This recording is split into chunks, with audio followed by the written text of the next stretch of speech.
Hello to you all, welcome to another update. I'll start with talking about red diesel, heating oil and fertiliser, because I appreciate these are the ones that are having a big impact on members at the moment. This is a critical time of year. We've got a lot of planting going on. We've also got a lot of people who are taking livestock out. And I know that in many cases, prices, particularly for red diesel and heating oil, have more than doubled. But also availability is proving to be really sporadic. So it's making people very worried at the moment.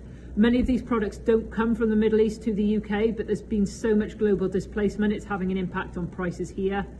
The red diesel issue in particular, I know, has been really frustrating for members who don't understand why the price of red diesel is rising so much faster than white diesel. So the tax in red diesel is lower, and the crude oil price makes up therefore a greater proportion of the overall price of red diesel. So therefore, if we get a rise in the price of crude oil, you're more likely to see it manifest itself in the end price for red diesel. Look, in all of these issues, we're making sure that we've got intelligence going on. Representation is being made to both Welsh Government by the Deputy First Minister and to Westminster by the Secretary of State for Environment, Food and Rural Affairs and her team, to make sure that they understand what a critical time of year this is at the moment for planting, for people who are taking livestock out, they need grass, making sure they really understand the impact this is having on food security. And again, once at home, pressing down that really important point that food security needs to be taken a lot more seriously at the moment than it is.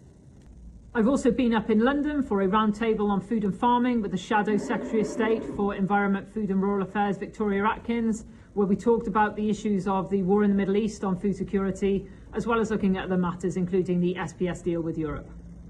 So when I have been at home, I've taken the opportunity to turn the cows out for the first time, which has been a huge relief. And also I visited 2 schools, one primary, one secondary, both wanting to learn more about a farmer's daily life and where their food comes from. And finally, I want to give a massive shout out to the Big Farm Tea Break, which is happening this week. So please do take 5 minutes to grab a cuppa and have a chat with a friend. Make sure you look after yourself. Here's a photo of myself and Paul having a talk earlier. And here's also one of the team at NFU Cymru. Please do look after yourself. Grab that cuppa now.